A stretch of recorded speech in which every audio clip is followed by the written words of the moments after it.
Halo semua, balik lagi ke channel GRW. Aku Putri, dan hopefully kalian semua baik dan sehat ya. Nah, kali ini aku bakal ngebahas tentang isu yang lagi hangat-hangatnya banget di Jakarta. Dan mungkin aja dari kalian banyak yang ngerasain dampaknya langsung. Yap, bener banget, aku bakal ngebahas tentang demo kemarin yang ada di Jakarta. Kalian pasti tahu dong, beberapa waktu lalu, demonstrasi dan berbagai elemen masyarakat penting lainnya yang sempat ramai banget. Tuntutannya beragam, mulai dari isu gaji atau tunjangan DPR naik, pelecehan aspirasi dari Dewan Rakyat ke rakyat, dan juga masalah sosial lainnya. Nah, sebagai penggiat finansial, aku langsung mikir, wah, ini bukan cuma soal politik dan aspirasi, tapi dampak ekonomi juga nggak main-main loh.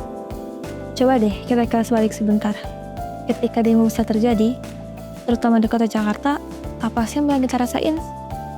Yang paling jelas, macet parah. Akses ditutup, jalan keganggu, bahkan transportasi umum juga ikut keganggu. Bagi kita yang mobilitasnya tinggi ini, jelas bikin frustasi banget. Tapi di samping itu, ada domino efek yang pelan tapi pasti menggerus ekonomi kita.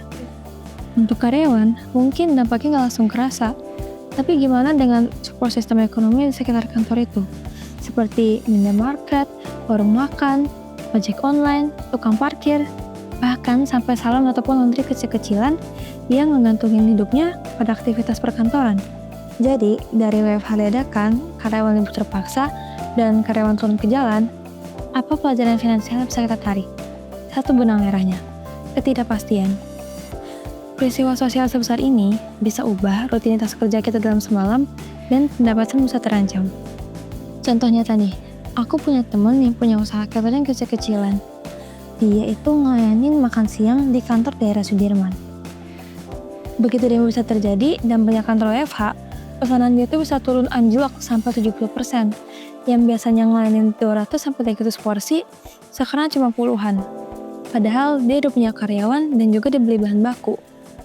Ini kan jadi dilema besar. Gimana caranya nutupin biaya operasional kalau pemasukan mendadak seret? Ini baru satu contoh kecil ya. Gimana dengan pelaku UMKM? Yang mereka menjajakan dagangannya di area Car Free Day dan ikut terdampak jika ada penutupan jalan. Atau toko-toko di mall sepi pengunjung karena pada takut keluar rumah. Dampaknya itu bisa merambat kemana-mana, dari hulu ke hilir. Pertemuan penting tertunda, proyek-proyek jadi molor, dan juga pengiriman barang terhambat. Semua ini pada akhirnya berpotensi nurunin performa ekonomi secara keseluruhan. Investor pun jadi was-was melihat kondisi keuangan kita yang gak stabil. Pada gilirannya, bisa aja mempengaruhi iklim investasi negara kita. Dari kacamata finansial pribadi, seharusnya kondisi ini jadi alarm buat kita semua. Kalau punya dana darurat itu mutlak. Kalau tiba-tiba pekerjaan terganggu, kita kurang dana, ataupun amit-amit ada PHK massal karena perusahaan gak bisa buat nanggung kita di tengah kondisi yang lagi buruk, kita masih punya bantalan untuk beberapa bulan ke depan. Mungkin ini saatnya buat kita yang selama ini cuma ngandelin satu sumber pendapatan untuk mulai ngelirik side hustle atau investasi yang keuangannya pasif. Jadi, kalau misalkan satu keran tiba-tiba mati, kita masih punya satu keran yang ngalir. Aku nggak bilang demo ini salah dan gak penting ya. Aspirasi rakyat itu penting dan harus didengar. Tapi, sebagai individu, kita tetap harus cerdas melihat dampak dari berbagai peristiwa yang terjadi, termasuk demo ini. Apa sih dampak finansial yang bisa terjadi di kita dan juga lingkungan sekitar? Jadi, mari sama-sama kita reflektif.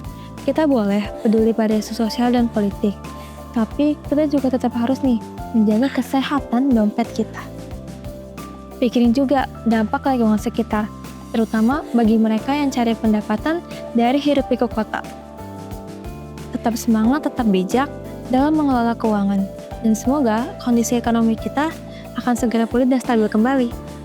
Sekian dulu untuk episode kali ini. Jangan lupa like, komen, share, dan subscribe kalau kalian suka dengan konten ini. Sampai jumpa di episode selanjutnya. Dah!